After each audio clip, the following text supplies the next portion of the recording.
What is happening, everybody? All right. Let's close out some of my windows here that's playing music. There we go. How's everybody doing? Hello, Jessica. Hello, Julie and Jay. How are y'all? We're going to do some spoopy stories, I guess, because I haven't done those in a while. And that's kind of what the channel's about. Real quick update. I found work. I got a job, so that's cool. Ew. One smoke. Ugh. I know, ugh, smoking, but Mr. Muffins? Not me.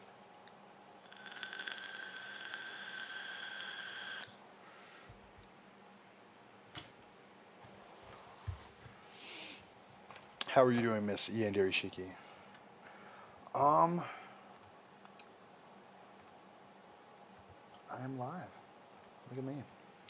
All right, well, it'd be nice if Alice were here. I'd read her story. But when she, asked me to, but she no here, so.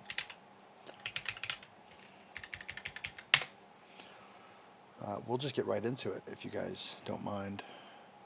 Maybe I'll play some music in the background, just quiet.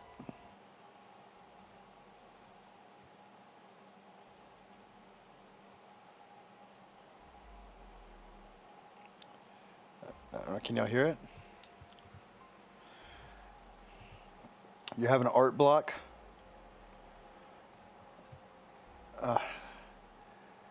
You know what? I need to go through that music again because there's happy music in there. We need to take that out. Hey, Lauren. Thank you, Jessica.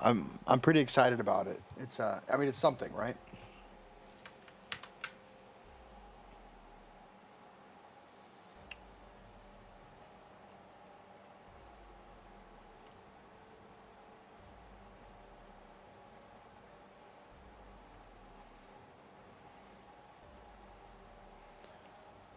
I'm just looking for stories.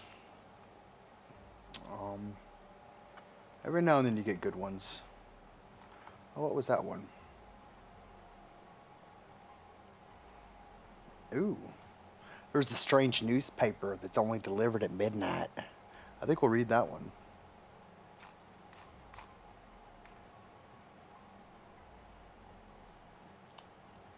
Let's see the first one. No. Oh, let's do this. Let's click.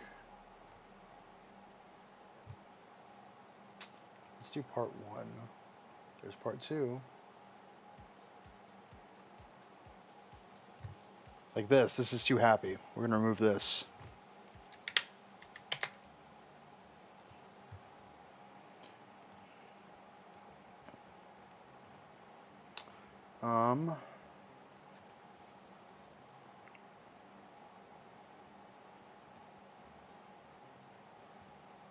Oil place? No, it's actually it's kind of hard to explain, but the company makes side-by-sides, go-karts, cars, all sorts of stuff. And I'll be a part of their repair department.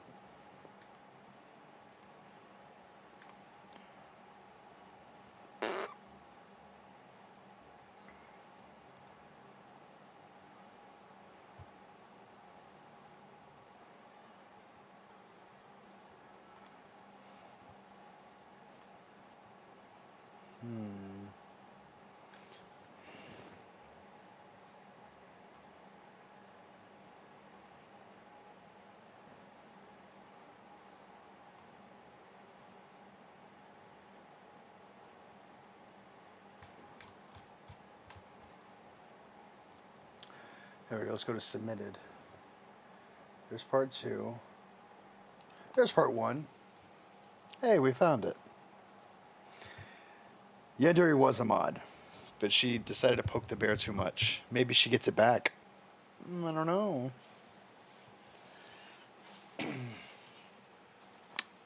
Alexander Bila. I don't recognize that name.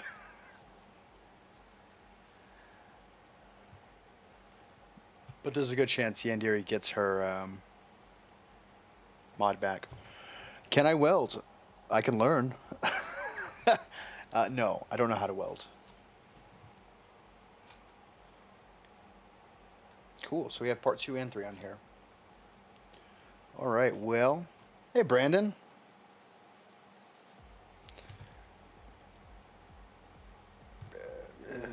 This song's all right. That just sounds bad. We're going to remove that. Oh, shit. Well, no more music. There's a button for what? It's a drop down. It's a clear list. I thought it was clear from the list. I pronounced the name right. Well, look at me. I don't know. So we're gonna get started. This is labeled under self-harm, but I mean, whatever. What isn't, right? Have you noticed your subscribers are going down? They're starting to climb back again, actually. So there's that. Hello, Lance Jones. Hola. So here's the first story. And it is titled, "There's a Strange Newspaper That's Only Delivered at Midnight." This is by Midnight Paper. On the No Sleep Reddit. There is the link if you're interested in reading it. You know, words are hard sometimes.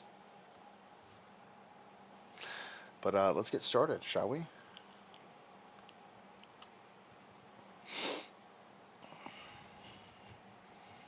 Let's fix the text because it's like microscopic. There we go. My dad called it the Midnight Paper. It was exactly what it sounded like, a strange kind of newspaper that would show up some homes at midnight, on the dot. Every Wednesday and Friday for us, but on other nights for other houses.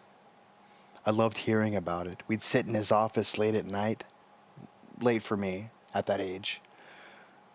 But that's all I did, hear about it. I never saw one. Even though my dad said he had many copies, he never told me any of these stories that were supposedly printed in it. So after a while, I lost interest. Grew out of it. Until now.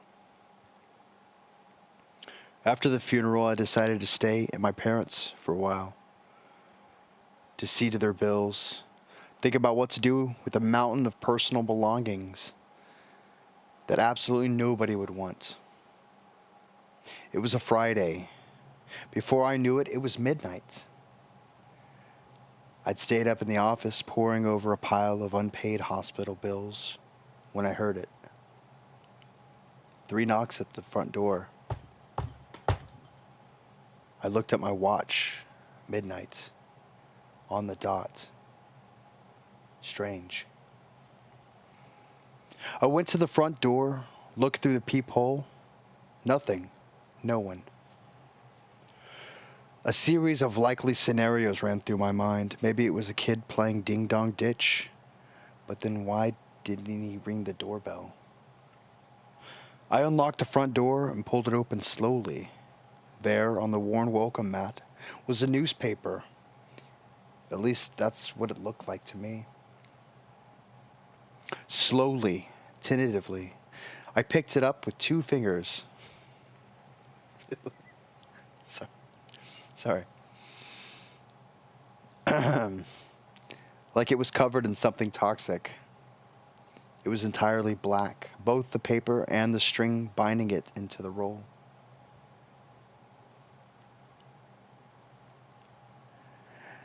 Then I made the worst mistake of my life. I took it inside. I sat at my dad's office desk with a knife from the kitchen, used it to cut the knots on the black string, and the newspaper unrolled itself slowly. It was thin, really only 1 page in length. There on the only page, written in blocky, white letters, were the words, "The Midnight Paper."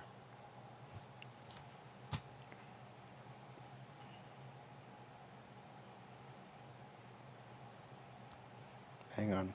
Technical difficulties. Here we go.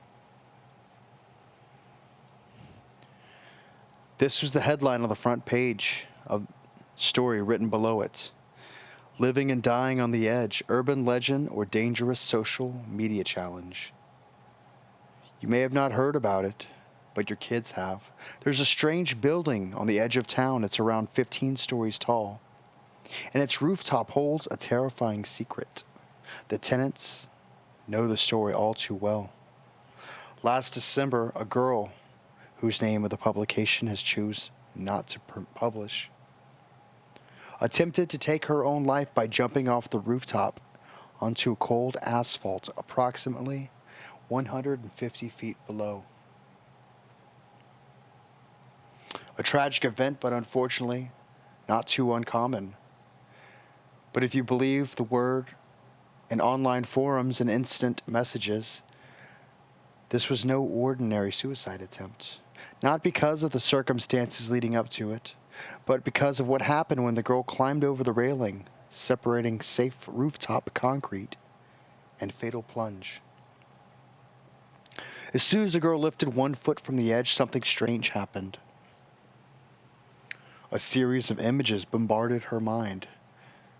It was her father crying in her room, surrounded by his daughter's belongings. Then it was her funeral, all of her things in suits and dresses, with grief and pain racking their faces. Then it was her own body, what was left of it, twisted and broken and bloating and covered in stitches, yet still crammed into a dress. The girl put her foot back on the edge, shocked out of her fatal decision, but then for some reason, she lifted her foot one more time. The images came back, but this time they were different. They were her wearing a graduation gown. It was her in a college dorm. It was her with the boys. She hopped back over the railing and took the stairs down. On the way down, the safe way down, she told a friend who mockingly told another friend that told a few others. You know the rest. Someone posted it online, and soon the internet ran with it. The building became a million others in a million different towns. And for some reason, people started trying it out. They'd go out with the strange groups to play what soon became known as the ledge game. If you'd stood on the edge of the rooftop, on the wrong side of the railing, and stuck 1 foot out, you could see your own future. One such group decided to try the game out with disastrous consequences. One of the girls in the group chose to go first. She climbed over the railing, stuck 1 foot out, and soon regretted it. Her friends say she started screaming, her eyes wide, and looking off into the distance as if seeing something horrifying. Then those eyes turned to look at the group of friends. She tried to grab at one of them, as if trying to pull them over the railing with her, to take them with her as she fell. There was a funeral with crying friends and closed caskets, much like the first girl saw.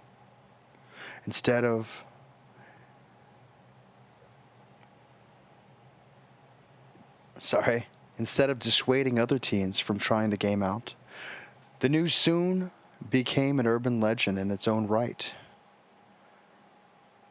growing an imperceptible part, be it an original tale.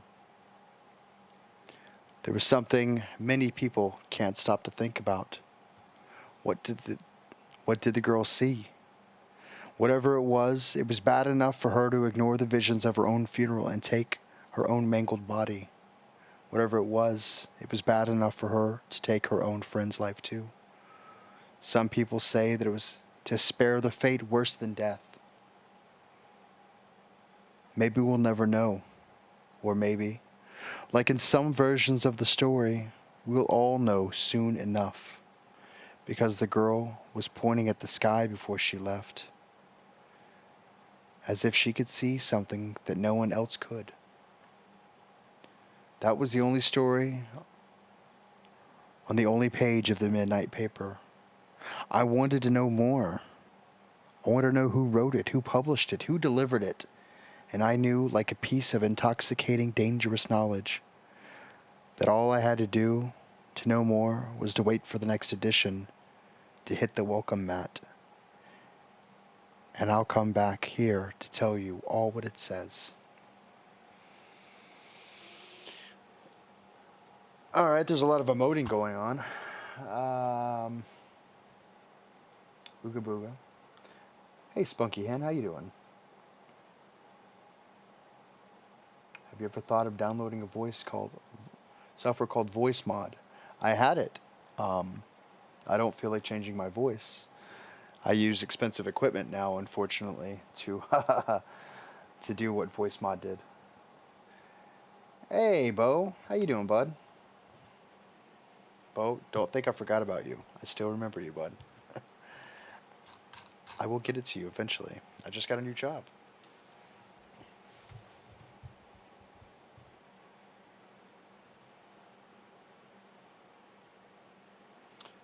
The Claw family. Oh, well, thank you, Bo.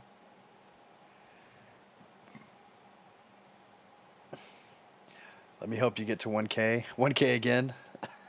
I mean, I appreciate that. As long as I hover around this area, I think I'm good. Oh, that was like super quick. What was up with that? All right, we need to fix our... oh, where's it at? Our notifications. It was like... There we go.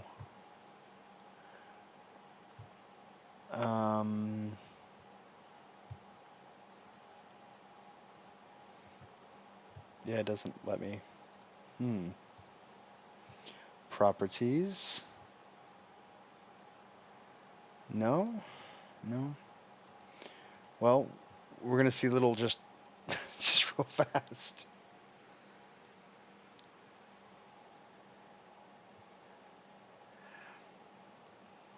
Trailblazer Scratchers 1K boom. Did I hit 1K again? If I did, that's very awesome.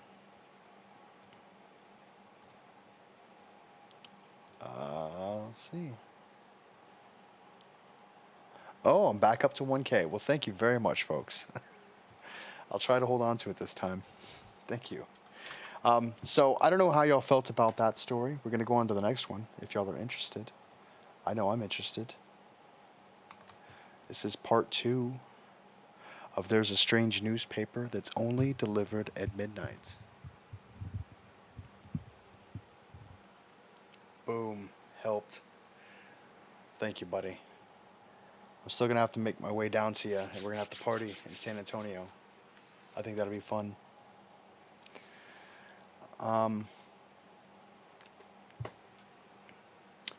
Well, are you guys ready to start the... You've messed with the wrong evil. Always interested.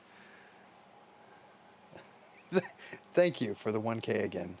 I really do appreciate it.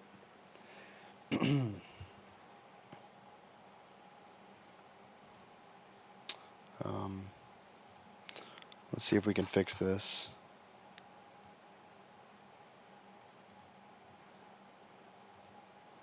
There we go. All right, well, here's part 2. It would be a blast. I'd be... I'll take you... Or you'll have to take me karaokeing.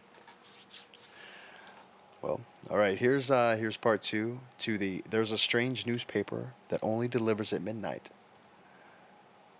Here is the Linky Poo.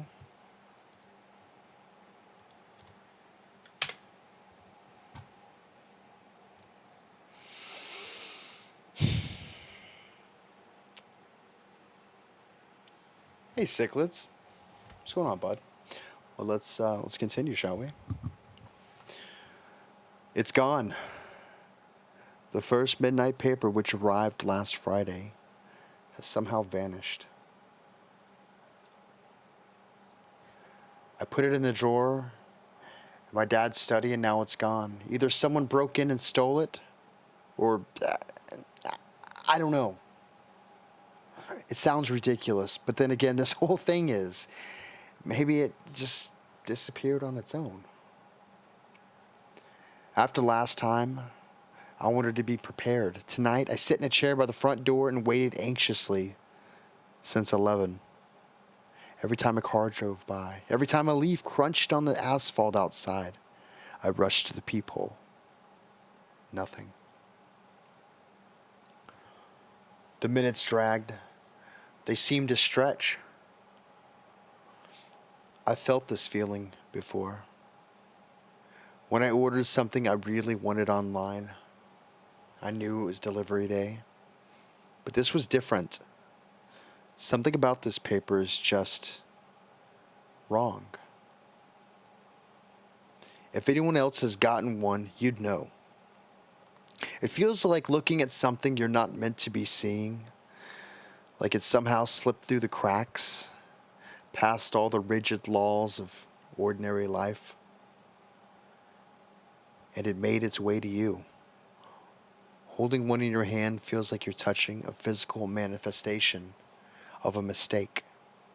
I imagine this is what it feels like when you touch something radioactive, as if every second that it's in your present, it somehow is warping the very fabric of your life.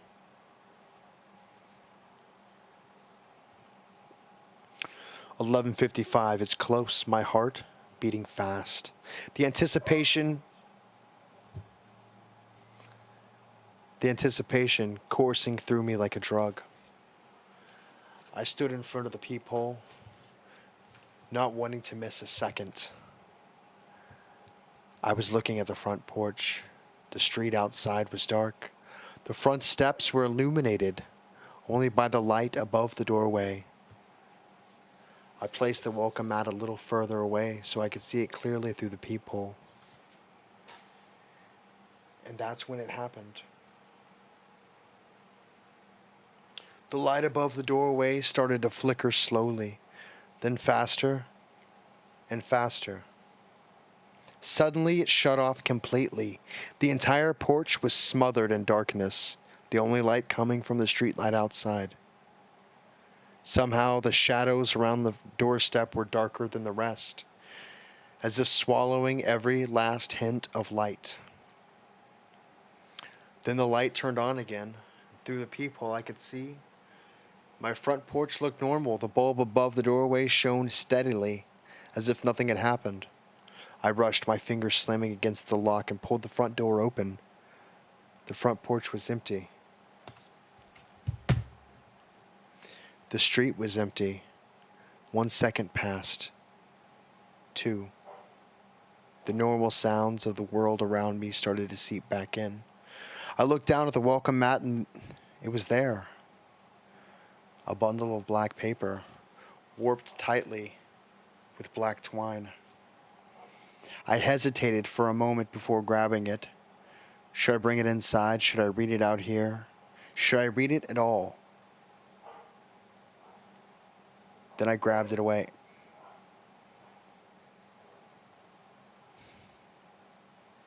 I'm going to go out there and see what's going on here in a second. Should I read it at all? I grabbed it anyway. I had to read one. That threshold had already been crossed. I took the paper to my dad's study and set it down on his desk. The knife from the kitchen was already there. All the pieces were in place. All I had to do was read it. I grabbed the knife, cut the twine, and watched the paper unfurl itself like a strange flower. Immediately, the white words jumped out at me, and I started reading.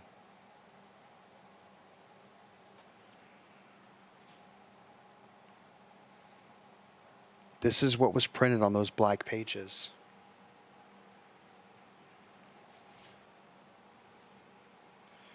The removal doctor. Police warn of dangerous individual.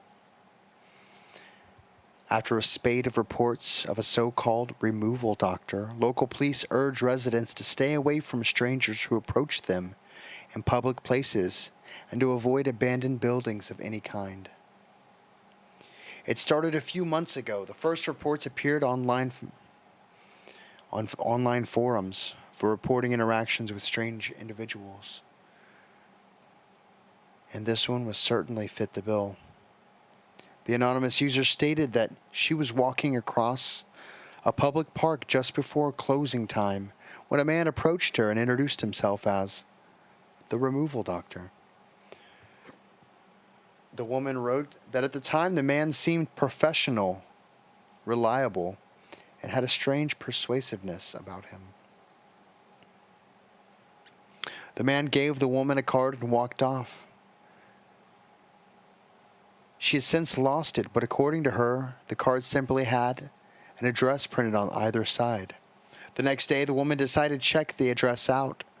She inputted it on her map application and arrived, only to discover the building had long since been abandoned.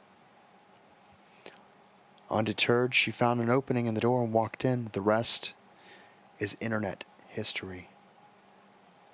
Inside the building, the woman was greeted by what looked like a state-of-the-art clinic. The floors were epoxy and spotless. The walls were painted white. There were tarps set up to cover any broken windows. There were even fluorescent lights hanging from the ceiling. This was a far cry from the kill room the woman had imagined upon finding the abandoned location. But now her mind was wandering more towards an underground organ trafficking ring. She was half right. The woman reports that she was found on the door. She found the door to the clinic in the back of the building. She knocked and was welcomed inside. She was awaiting. What was waiting was a consultation office straight out of a high-end hospital. There were doors to several rooms. One she could see was labeled as containing CAT scan machine, another labeled dental office. In the center of the room was a desk. Behind the desk was the same man she had met in the public park. The woman was unable to describe him clearly in her post, only stating that the man was wearing a lab coat and his face was hidden behind a surgical mask. It's 2020. It happens, right? The man, wasting no time getting down to business, introduced himself again as the removal doctor and explained to her that he was in the business of removing things from the human body, anything you can think of, he said. The woman was clearly unconvinced and somewhat alarmed, but the man assured her that it was a voluntary procedure, and it had the potential to save one's life.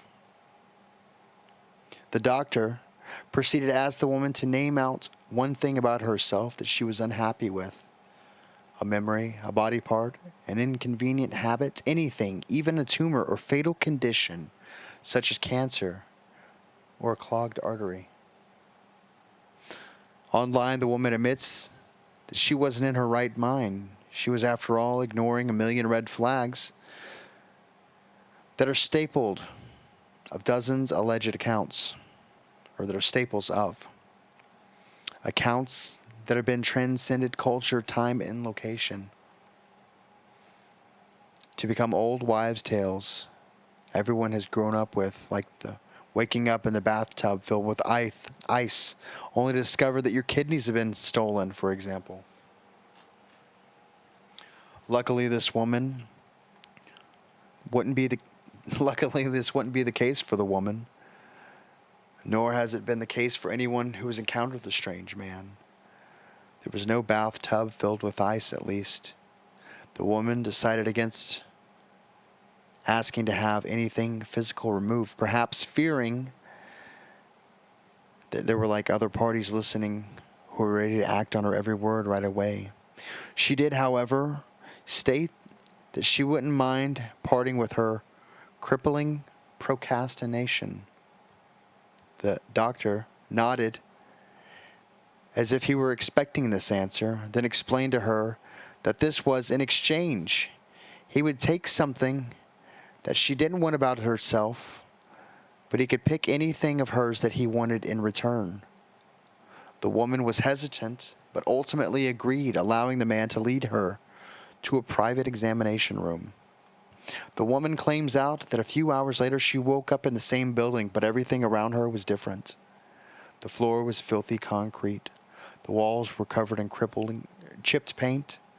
There was no examination rooms or medical equipment of any kind. She stated that she immediately chastised herself mentally for falling for a trick of a child that a child could see through. After quickly checking herself for stitches or wounds, she was unable to find any mark on her skin, not even a bruise, she wrote. It was only a few days later she realized that something actually happened to her in that building. She's a writer. She was unable to start working before hours upon hours of watching YouTube videos and playing mobile games. But now, she could sit and get to work immediately. It really did seem like the doctor had surgically removed her procrastination. She was elated, but only at first. Soon she realized that something was wrong. First, it happened when she was in a video chat with her sister and newborn. Then it happened when her girlfriend arrived at their apartment. Finally, she confirms her fears in front of their bathroom mirror. No matter how hard she tried or for how long, she was unable to smile. Dozens of doctor's appointments later, the cause is still unknown. Some of them have said there might be a mild facial paralysis caused by stress. But I know better, the woman wrote. She's convinced that the removal doctor, I hated him. I hate him, she wrote in her post. Everyone used to say she had the nicest smile. Now was gone. But why did he take her smile? The woman described her last moments of consciousness. Just as the removal doctor administered an IV filled with anesthetic, she spotted a room off to one side. The door was half open. She could see a gurney with a blanket over it. It was obvious that, given the size and shape of what was underneath it, that was a person, but the shape was wrong. Parts were missing, she wrote. The shape was off. But it had a head and two legs. There were jars along the far wall, jars with all manner of body parts. There are nights, the woman wrote, where she'd dream she's back in that strange clinic. Nights where she's convinced she remembers the parts of what happened when she was under. She spots grotesque and bizarre surgical tools through blurry eyes. Hears the doctor muttering to himself. Hears him say that something or someone is almost complete. Other stories about the removal doctor patients have surfaced. One man who claimed to have had the doctor remove his addiction to cigarettes had his tongue removed as well. Another man who asked to have his fear of heights removed had his ability to drive taken. A man with a brain tumor asked for it to be removed only to wake up without one of his legs. A woman asked for her depression to be removed and lost one of her eyes in the process.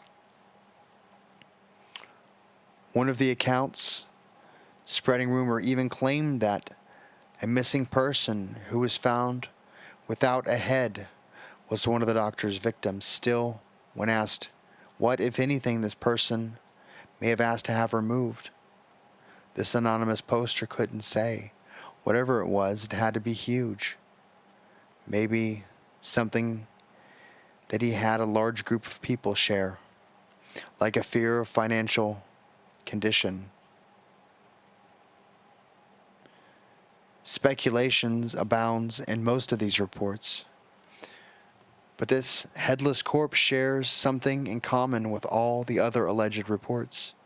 In all cases, there were no stitches, no wounds, no scars of any kind. Whatever the doctor took, it was as if it never existed.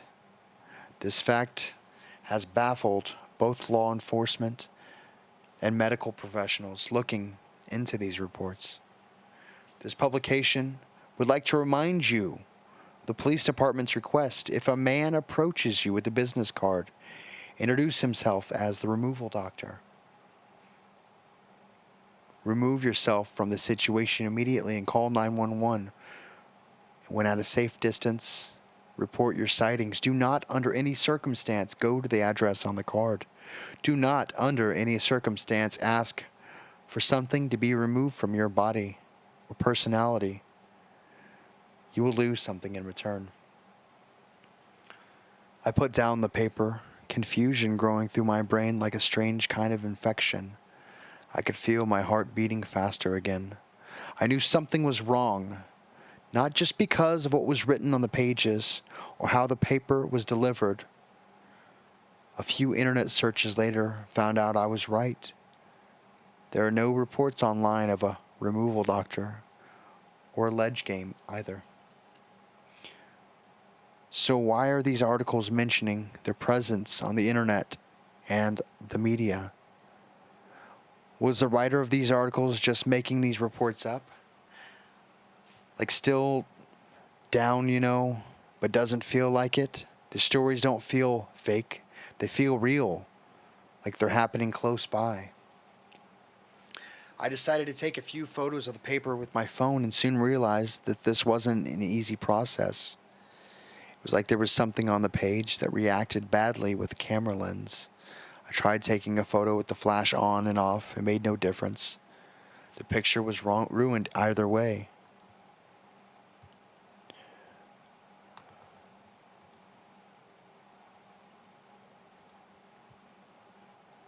If what my dad said was true, I've made a grave mistake. Never read one, he told me once. I asked him why, but he wouldn't say. He just changed the subject or blurted out, just don't, or because. Eventually, I thought he was just trying to scare me and forgot all about it.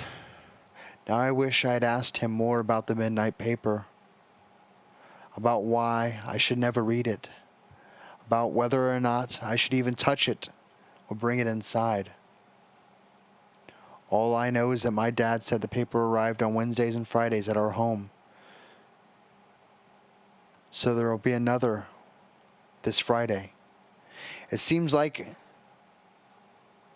it's too soon, too overwhelming, but I'm going to keep going, to keep documenting it. And next time, I want to try to have the door open when the shadow shows up once again. How's everybody doing out there? Hey, D3XR. Oh, well, you left. Well, nice of you to stop by. Thank you. How's everybody doing out there?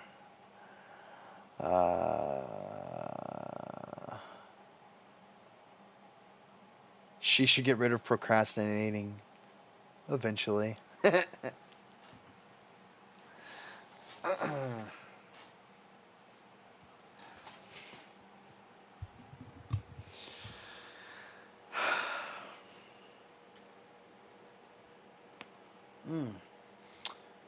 Well,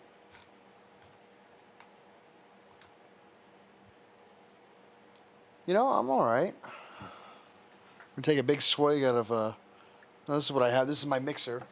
We'll just swig out of this real quick. You can take the boy out of the trailer park, but you can't take the trailer park out of the boy.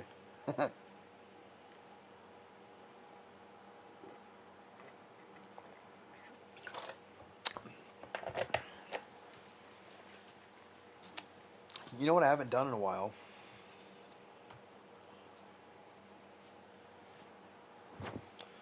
We got our Burt's Bees here.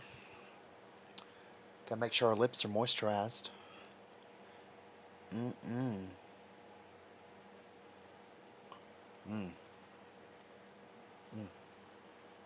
There we go. That bug juice? No, it's just Hawaiian Punch. I usually mix this with it. Ooh, that was sharp. What the hell was that? Damn it. Soju.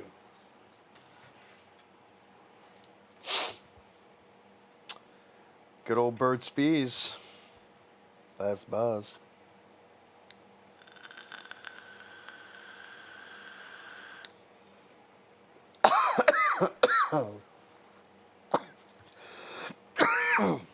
The coughing sucks, but the intake is much better.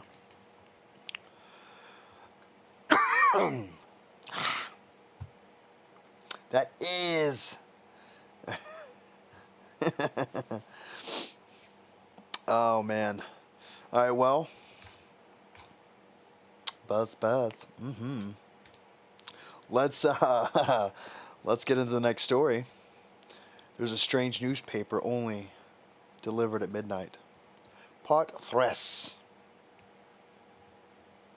me give you all the linky poo.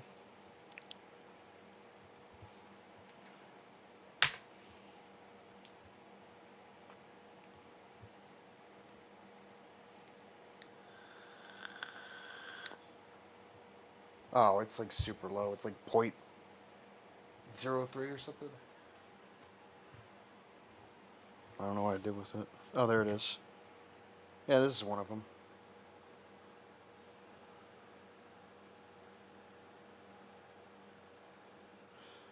Yeah, 3. In fact, yeah, it's good where it's at.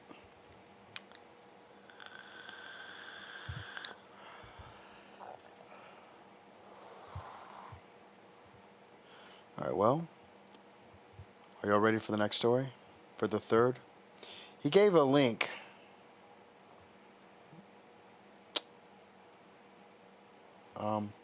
Here's a picture from the story that I don't know if it'll. There you go.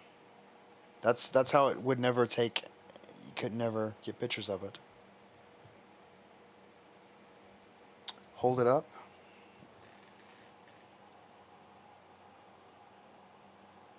Oh, here you go.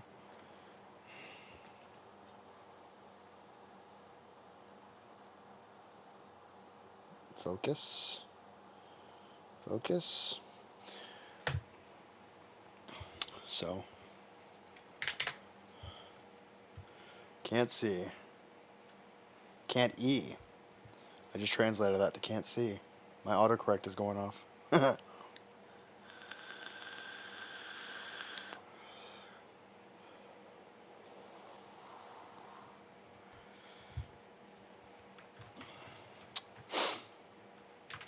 Anyways, here's the third story. It's a little bit longer. It feels like it's longer. I don't think it is.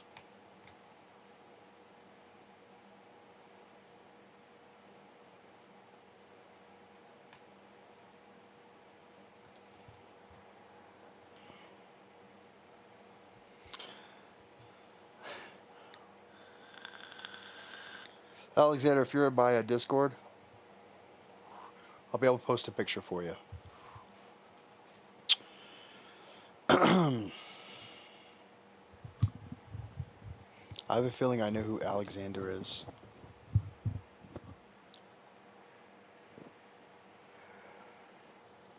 After the second paper arrived on Wednesday, I decided to keep a close watch on it. I tried taking more pictures, but it seems that trying to take that first one ruined my cell phone camera. I'm looking to get it fixed.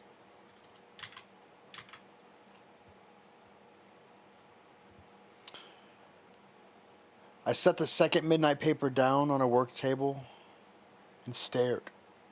Watched it for any slight change. Hours passed. My eyes grew heavy. Exhaustion seemed to settle into every cell of my body, heavy as lead. It was 5 a.m. on Thursday morning when I first started to see it. There were wisps of black smoke rising from the black pages. I leaned closer, covering my nose and mouth with a face mask to avoid inhaling the smoke. It seemed like the black paper itself was burning up, but there was no fire.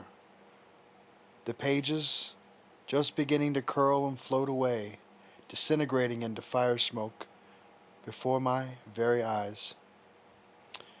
My phone rang and it was work. I ignored it. I had to keep looking. By noon, the cover page was gone. The pages beneath it had already started curling up too. By 10 p.m., there was only one page left. By midnight on Thursday, it was gone. One day, the paper had stuck around for 24 hours, then disintegrated. Suddenly, I was very glad to have taken that picture. Broken cell phone camera be damned. I went off to sleep and dreamt of black smoke and white ink. Friday, another paper was coming at midnight. I wasn't ready for another one. I was exhausted, scared, but also oddly excited.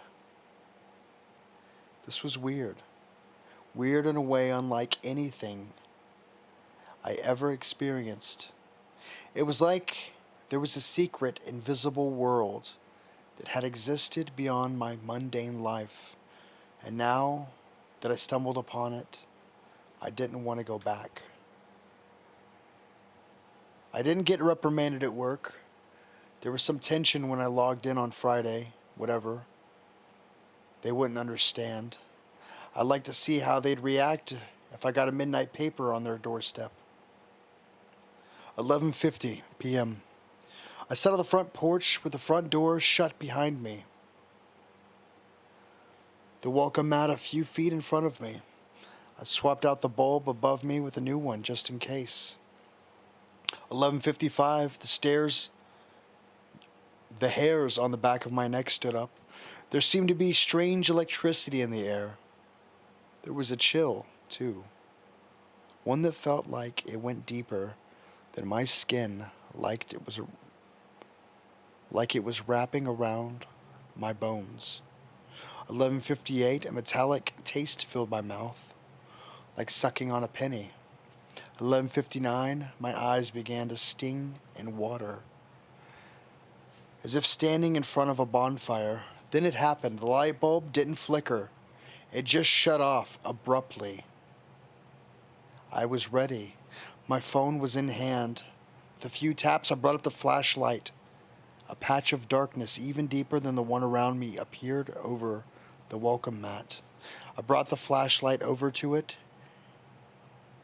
and could just about see the black bundle. Then my phone went from being cold to the touch to searing hot within the blink of an eye.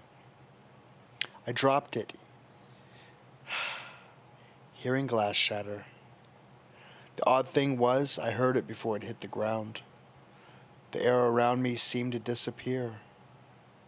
I wasn't breathing oxygen anymore. I wasn't breathing anything. My eyes bulged.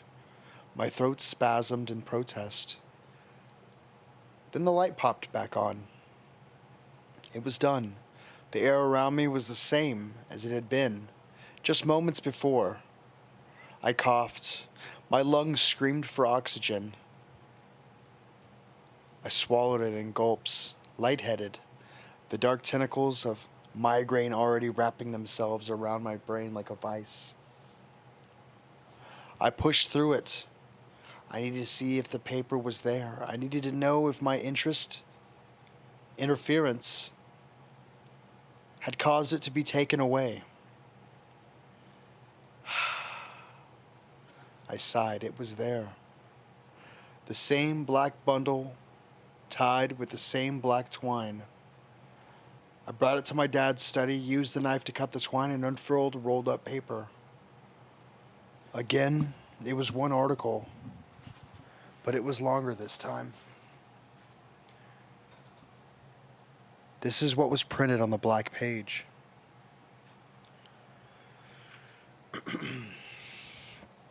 The new kid, a jailed teacher, tells a bizarre tale. A former teacher, Mark Bailey, found guilty of murder last winter, sat in the visitation room of a maximum security prison. He looked gaunt, pale, haunted. He was a far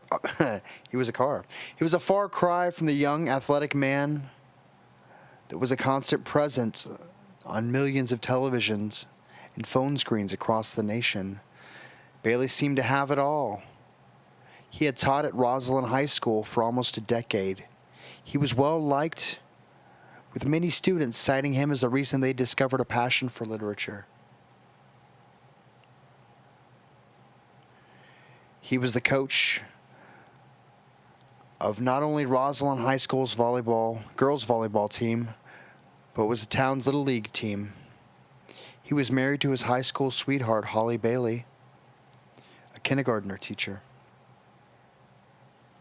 On the outside, his life was not just innocuous, but downright inspirational. It was a well-known fact that instead of traveling to Europe or Hawaii for their honeymoon, he and Holly opted to join the Peace Corps to volunteer in Africa.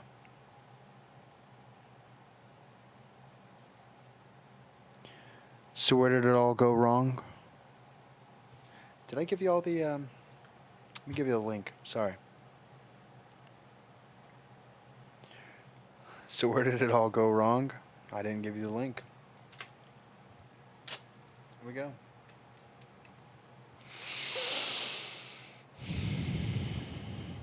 So where did it all go wrong? What transformed the Mark Bailey from 5 years ago, a well-loved coach and volunteer, into Mark Bailey, who must now be separated from the prison's general population for his own safety? The answer has a name: Stephanie Carson. Carson was a senior who had attended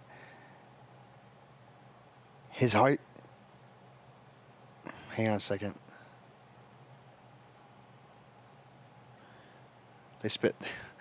Okay, I think they spelled his name wrong. Oh, no, okay. Carson was a senior who had attended Herrick's High School. She was popular, smart, the star player of a girls' volleyball team, and already accepted into several Ivy League schools. Stephanie's promising life was cut short when, after a few weeks of stalking so severe, she placed a restraining order on him. Bailey broke into Carson's family home, and attacked her with a knife. Bailey's trial was lightning fast affair. The evidence stacked against him so completely it left no room for interpretation. Yet, there were many online who rallied to defend him, citing his strange, disjointed testimony as evidence for mental illness. "You don't understand," said Bailey in court. "She's not what you think, you see. Just wait for the new school year to start. If I had one more time, maybe I would have put an end to it." After being reminded that Stephanie is now deceased, Bailey exploded into a series of bizarre statements and accusations, many directed at Stephanie's parents. After several months of being blocked by the Baileys' court-appointed psychologist, we were able to secure an interview with him, sitting behind the glass in a beige jumpsuit that seemed several sizes too big. Bailey spoke into a phone mounted next to the window, his voice distorted to a whisper. Almost immediately, as if knowing what we were there to talk about, he launched into his story. Her name was Monica first. Monica Campbell. So that's how I think of her. She was a new kid that year. She moved here from California, or so she said. She was instantly popular, pretty, from a family with a lot of money. She was the top of every class, straight A's, 4.0 GPA. She came to the first volleyball practice and everyone could see she would become the best player on the team. She was in my English class, too. She seemed to know more than I did. She could quote Yeats on the spot. Oscar Wilde was her favorite, though. She got into Yale, Stanford, too.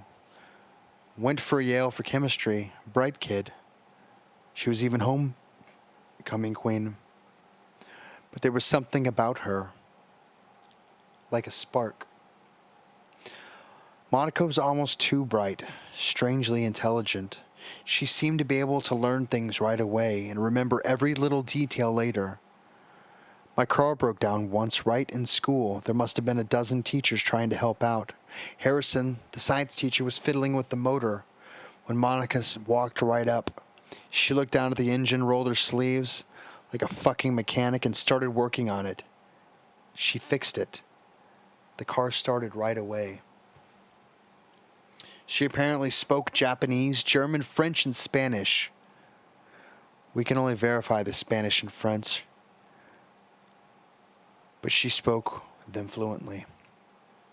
A few teachers cried when she had left, saying that they'd miss her laugh in the halls. She made it big in person, obviously. I don't know about her parents. I think her mom came to school once or twice dressed like she was attending the Oscars or something. But we didn't see her after that, or her father, or even at the graduation. Monica was valedictorian.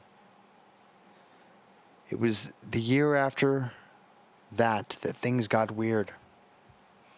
The first semester had just started when there was a new kid again. Her name was Natalie Creed. She moved from California. She was instantly popular. Pretty, from a family with lots of money. She was the top of every class, straight A's, 4.0 GPA. She came to the volleyball practice, and everyone could see she'd become the best player on the team. She was in my English class, too. She knew more than I did. She could quote Shakespeare on the spot. Emily Dickinson was her favorite. Dickinson, sorry. And she looked just like Monica. Everyone asked her if she was related to her. She'd said no. But there were rumors. Maybe she was a cousin or a lost sibling. Her parents didn't come to school either. She was valedictorian and homecoming queen too. She got into Harvard and NYU. Went to Harvard for chemistry. It was weird, everyone said so. But they seemed to forget it right away. I was the only one who kept saying how strange it was. That made them look at me like I was crazy, or worse. So I let it slide. A year after that, we were at a volleyball game at a different school. There she was again. Her name wasn't Monica or Natalie anymore. It was Jennifer Cook. She was the best player on that team. Better by far than any of ours. I knew something was wrong, but everyone asked about her. But everyone I asked about her made people look at me like I was sick. There aren't enough stories about teachers becoming obsessed with one of the students for all the wrong reasons. But it wasn't like that with me. She looked the same. She acted the same. She always went off to study chemistry. So I followed her home. And the house was one of the biggest ones in town. We're in Long Island. It wasn't Monica's house, but damn well could have been. When I saw her, the mom, Monica's mom, I knew something was wrong. But when I told my wife, she told me I was losing it. That I couldn't follow anyone home, let alone a high school student. I was a teacher, for God's sakes. The year ended, and then the new year started up. I went looking for her. I went to every school in the area. I found her. Her name was Stephanie Carlson. She looked the same as Jennifer Cook and Natalie Creed and Monica Campbell. It wasn't just her looks. She sounded like her, moved like her, played volleyball like her. I followed her again. It was a different house, but the same tax bracket. I waited until nightfall, then snuck in. A window was wide open. There weren't any family photos on the walls, just art. The house was fully furnished, not a fake house or anything. They must have moved in for real.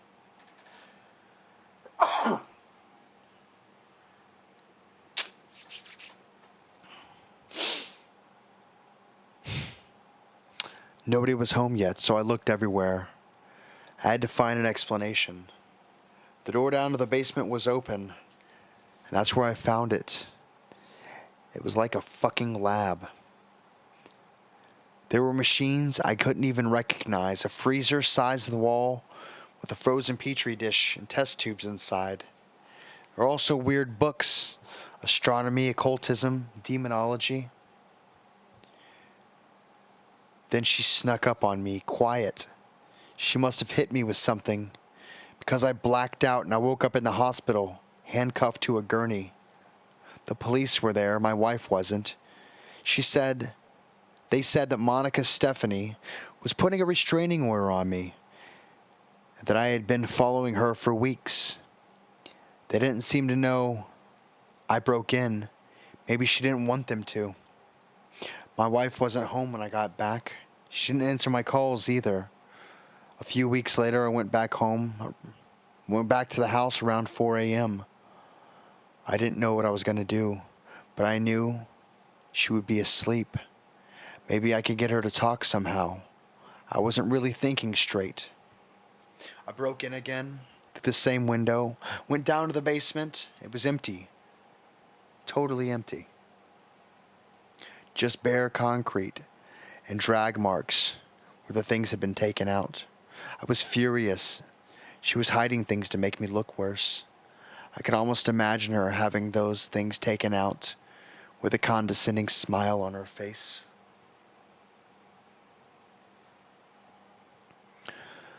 I went up the stairs and through to her room. But when I opened it, it was all wrong. There were 2 sets of clothes in the closet. A bathroom was set up for 2 people. It was the parents' room. I checked the other small room. It was completely empty. There was nothing on the walls, nothing on the carpeted floor, nothing in the closet. Only the master bedroom was left. Why would they give the master bedroom to their daughter? I opened the door. She was sitting on the bed, waiting for me, with a smile on her face. I asked her who her family, or who she really was. I told her I knew that she had been in my class, in my volleyball team, in my school. She just said one thing, and it was enough for me to lose control. That wasn't me. I pulled her off the bed, dragged her down the stairs. I was going to show her the basement, you see. But it went wrong. She was faster than me, stronger than me too. She forced my fingers apart and rushed for the kitchen. Then she just waited by the knives, like she was inviting me to use one. So I pulled one out. She smiled again, so I stabbed her. Then again. She wasn't smiling when the police showed up. Later, they said that she had called them, that she had gotten away for a few moments and called them from the bathroom. But that was a lie. She must have called them before I went up to her room. Her parents were at the trial, and that's when I knew. They didn't look sad, just annoyed, like I had broken into one of their toys. It was the parents, you see. They're behind this. I should have waited for them. I should have killed them instead. Bailey became frantic when I was coming to the close, like a castaway watching a ship fade into the distance. Look, it's up to you. Go to every high school in Long Island. You've got to find her. She'll be there. She's blonde, has blue eyes. She must be about to graduate again. Follow her home. Get to her parents. Get them talking. You've got to find a way out. You got to find out why. Bailey was found in his cell a few days later. He had chewed through both of his wrists, and damage was so severe that he bled out before they got him to the infirmary. Nobody involved with his publication fulfilled his last request. We urge our readers to ignore them as well. I read through the paper a couple times. Long Island, not too far from where I live, but I never heard of this case. A murder like that, A trial like that involving a teacher and a student, I'd never heard of it. By the time I was done reading, it was close to 2 a.m. I collapsed into the bed and fell asleep. My mind still filled with black pages and with a shadow that had left them on my doorstep. I spent almost I spent most of Saturday in front of my computer typing different variations of Mark Bailey and the names he had given in the article. Nothing. I was only met with seemingly thousands of Facebook profiles, no articles, no headlines, no memorial pages. Yesterday, I turned my attention towards the first two articles. I scoured the internet, finding only medical ads and urban legend games. No mention of the ledge game. No mention of the removal doctor. I decided to go for a walk. It was late, almost midnight, actually. But I didn't have to worry about that. The next paper was due Wednesday night. I walked towards the nice part of town. There always seemed to be new businesses and new buildings going up. The cold air felt nice in my forehead. There were seeds of another migraine already growing again. When I saw it, it was something so striking, so unmistakable, that it drove the pain out of my head in an instant of blinding shock. I was looking at one of the new apartment buildings that had gone up last year. It was already well populated, but I could see the checkerboard pattern, lit up windows and dark rooms. Nothing out of the ordinary until you look at the rooftop. There was a tiny silhouette standing there at the ledge of the rooftop. On the ledge. I rushed towards the building. I was maybe 1 block away. I wasn't thinking about the distance, about the difference in height, about the fact that my voice wouldn't be able to carry all the way up there. I was only thinking about the silhouette, about how it was almost exactly how I had pictured it when I read my first midnight paper. The building's lobby was dark. The front desk appeared to be empty. The double glass doors were immovable. There was an e-card reader on the wall next to them. I couldn't get in. I backed up, standing in the middle of the street. I craned up my neck. And there it was, the little shadow in the shape of a person standing on the ledge, quivering and shaking under the pressure of high-velocity wind. They were standing on one leg. The other one was dangling over the ledge. I started to shout, but the sound died out in my throat, because the person was already a blur. I closed my eyes, but I felt it anyway. Felt it more than I heard it. It wasn't just a bang. It wasn't just a crack. It was something you feel in your bones, something that stabs you in your stomach and scoops out all the feelings in your legs. When I opened my eyes, I couldn't bring myself to look at the body. I just watched the red rivulets snake their way into the gutter. The ledge game. It was real. It was real now. So there you go. I don't know. How'd y'all like that?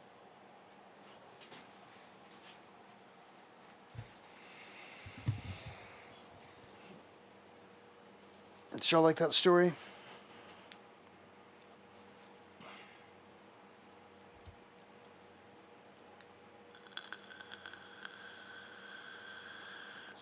Vape.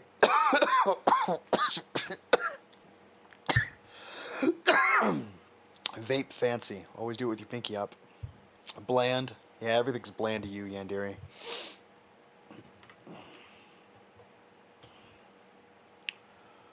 That was a good one. See, some people liked it. Some people just like to hear words. Some people like mildly spoopy. Jay loved it. I mean, there you go.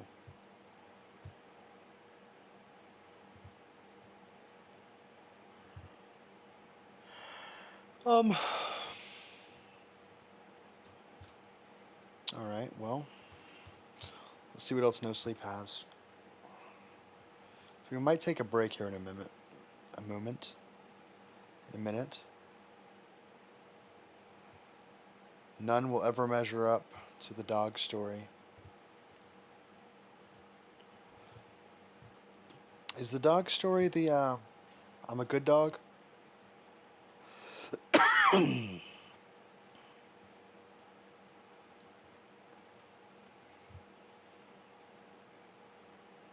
stopped listening, got busy?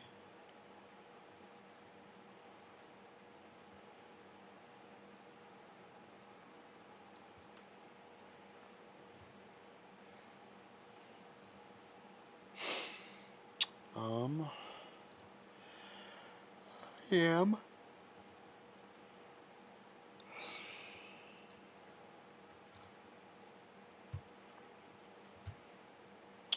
trying to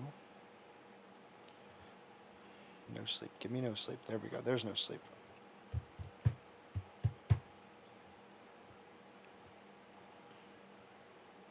Yes, wait, no, maybe.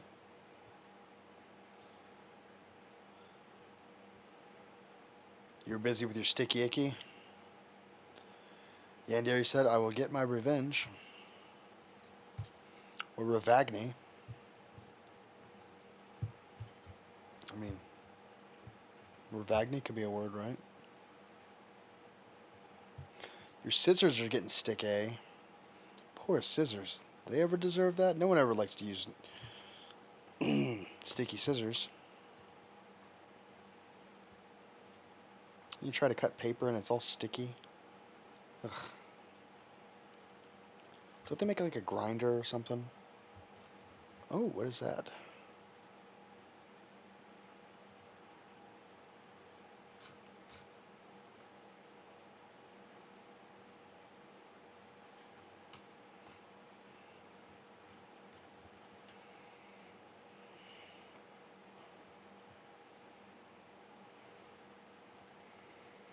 All right, well, I've got another story, but we're going to pause for a moment, and I'm going to go take a smoke break. So yeah, we've been going for about an hour. I would like to take a short 5-minute break. Maybe a little bit longer. I don't know yet. We're going to play some music.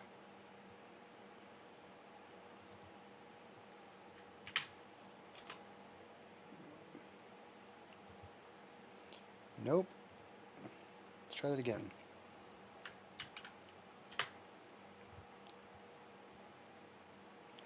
There you go.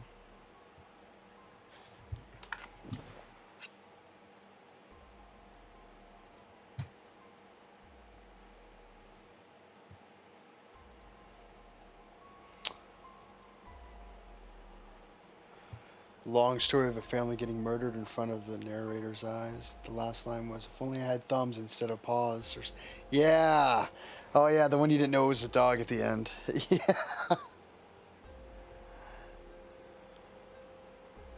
I did not finish the Pikes Peak story. I was waiting for Alice. So we will continue those when Alice is in maybe our next stream. But we will be right back. Don't go anywhere.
Hey guys.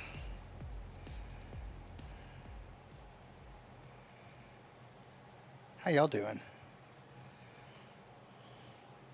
Y'all get to come in the store with me. Wait. Help! I'm in a pocket. I can't get out.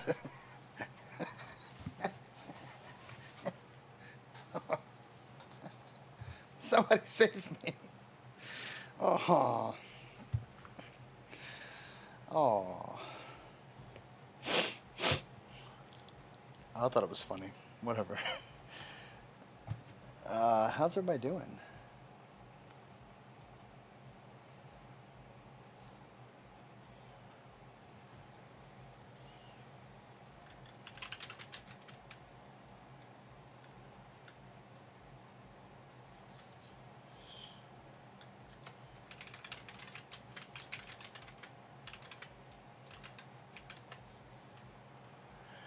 Oh. Um. Well, we got another story.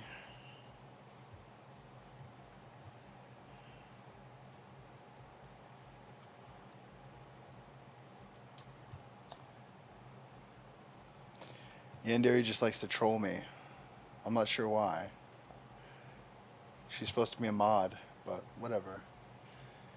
We'll see about that later.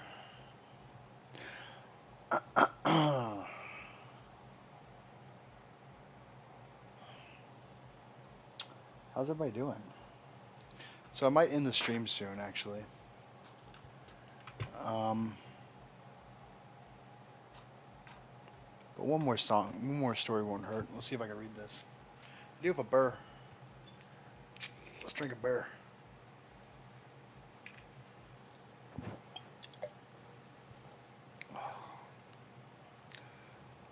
That's actually really good.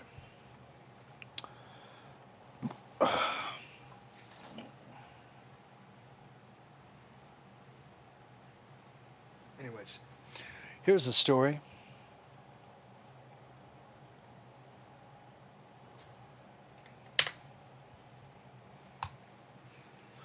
You know, words are hard sometimes. But let's start, shall we? We found a cave during our annual hiking trip. We should have never gone inside. I haven't been mentioning this, but if y'all like any of these stories, please go in and upvote them. If you have a Reddit account, people really do appreciate that. It gets more eyeballs on the stories for more people to see. And there's something wrong with my finger. Like, right there, maybe? It feels like it needs to pop. Maybe I broke it? I don't know. Weird. I don't know what I did. Anyways.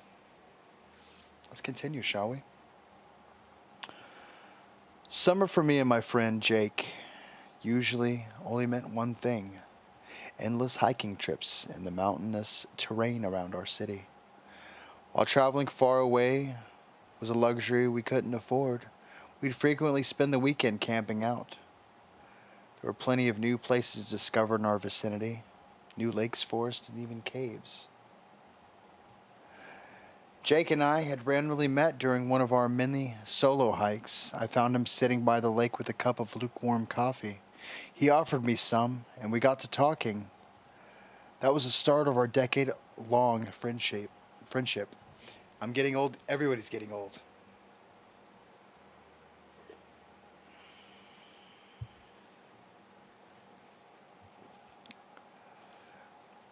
This summer, due to all the quarantines and all, nothing sounded better than some extreme social distancing.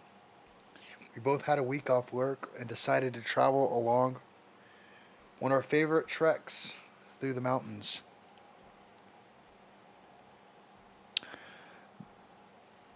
We equipped ourselves with ample amounts of supplies, an emergency phone, suitable clothes.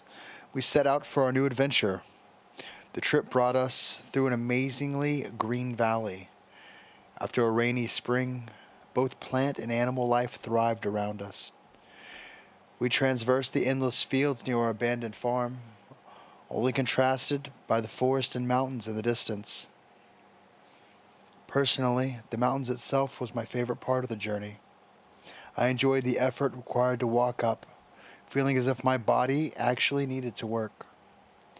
Once we reached the first plateau, we got a brilliant view of the valley beneath.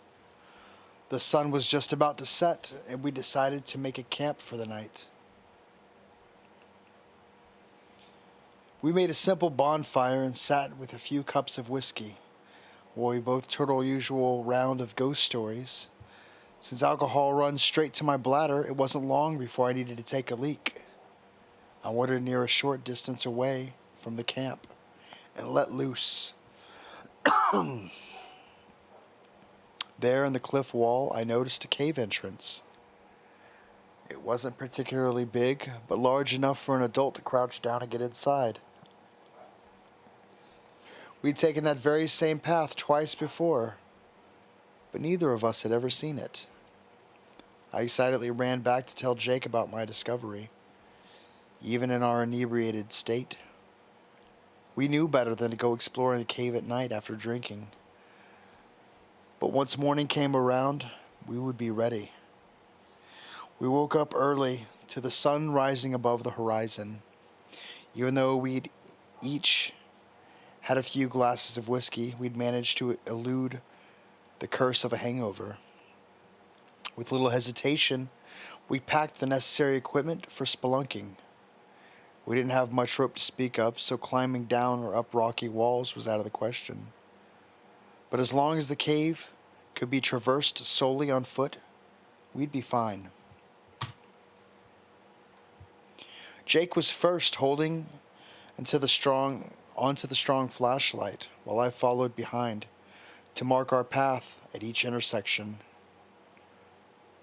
Once we had gotten past the first narrow section, we reached a chamber where we could fully stand up. It was a massive boneyard full of partially eroded limestone. I took a closer look and found a pale insects crawling around inside the tiny maze. "Hey Jake, check these out," I yelled, my voice echoing through the cave. "What the hell?" We had explored many caves together but never seen anything like it. "Better leave them alone. Don't know if they're poisonous or whatever." Already in the first chamber, we'd made an interesting discovery. The cave was looking good. We made our way through the boneyard only to be met by a narrow network of caves we had to crawl through. "I'd check if I can get through to the other side," Jake said. A few of them were just dead ends, while others were simply too narrow. After trying out about 4 passages, we finally found one that led to another chamber. I marked our path, and we crawled further in. The room we entered was the biggest I'd ever seen. It came with a massive hole that stretched 20 feet down into a shallow underground river. We'd only had a narrow path to follow to the other side. "Watch your step. Let's not try to slide off the cliff," I said. Of course, with that warning, Jake proceeded to lose his grip. I instinctively reached out to grab him, only to be met with laughter. "Real funny. Keep going." We spent a couple of hours getting familiarized with the caves, making sure we could find our way back out. I had marked it pretty accurately. We theoretically had enough batteries to keep the flashlights going for 3 days straight. Still, we had to hike to continue. And we realized the cave just kept going deeper into the mountain. We had to turn around. Just then, something echoed through the cave. It sounded like a wet growl coming from further ahead. Shivers set down my spine. Suddenly, I realized just how cold it had gotten. "Yeah, we're definitely turning around," Jake said. He was joking, but through his smile I could tell he was nervous. Then we heard a similar sound coming from behind us. "All right, what the hell was that sound?" Jake asked. "I don't know, Let's just get out of here. We followed the path back quickly, knowing exactly where to go. Even then, the narrow tunnels we had to crawl through drastically slowed us down. At the distance, we heard the growls, the broken growls and roars growing closer. Hurry up, I told Jake, as panic started to set in. Wait, there's something on the other, he managed to say before he suddenly started screaming. I followed him as quickly as I could. We made it back to the room with a large hole, but Jake was nowhere in sight. Jake? No response. I laid down and peered over the cliff edge. Jake wasn't there, but I got a glimpse of one of the creatures that had growled. It was pale, hairless. It looked like a large, slender dog. It had no eyes, but its mouth extended abnormally far back towards its throat. Its whole face was rather thin, perfectly fitted to dig smaller creatures out of the cave walls. I called out for my friend once more, but he was simply gone. If the creature had pulled him down, there was a good chance that he had died in the fall. Unfortunately, that theory was quickly put to rest as I heard him screaming from the head of the river. He had been taken down, but it actually hadn't killed him. I saw streaks of blood mixed with clear waters. I pulled out a little bit of rope we had, but there was no way I could get down to help him. Then more of the dog-like creatures approached. I couldn't stay behind any longer. Instead, I decided to flee the cave, grabbing the phone and call for help. It took me 20 minutes to get out, but luckily, none of the creatures took chase. Once out, I called the rescue, which would arrive by helicopter. The 30 minutes it took for them to arrive were the longest of my life. I wanted to go back and help Jake, but I knew they needed me to guide them. As soon as they arrived, I brought them to the first chamber. To all of our surprises, the cave just ended there. The narrow tunnel we had crawled through had simply vanished. There were a few drops of blood where I'd crawled through, but that was about it. Of course, I showed them proof that Jake had been with me, but they didn't exactly help us find him. It's been months since he vanished. I've since tried to find the cave again, but even the main entrance has been erased from existence. Whatever happened inside that cave will remain a mystery till the end of time.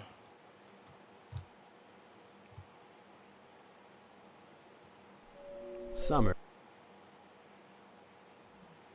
Oh, he animated it. Cool. Well,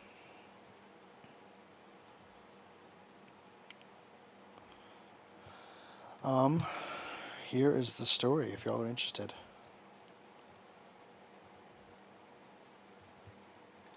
Boop. Anyways,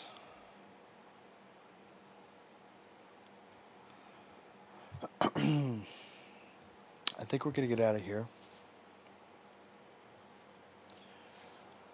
What's David talking about? The Beverly Hillbillies? Yeah, I thought it was a fun one.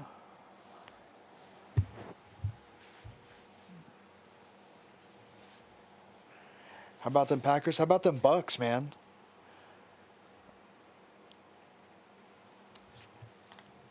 Just saying.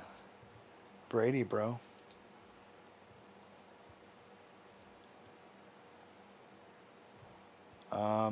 Anyways, I'm going to get out of here, guys. I do appreciate you all coming. And we'll do another one tomorrow. What do you think? So make sure you tell your friends or everybody come back. That'd be fun. I don't know. Subscribe or dislike this stream or like it or whatever you want. Ow. I do want to thank my members, like Jessica. think it's just Jessica right now. Maybe I'm missing one. But thank you. Well, I do appreciate y'all for coming in and supporting me. So, anyways, we're gonna play some music for the outro, and y'all have a wonderful, wonderful night. Where's that damn song? There it is.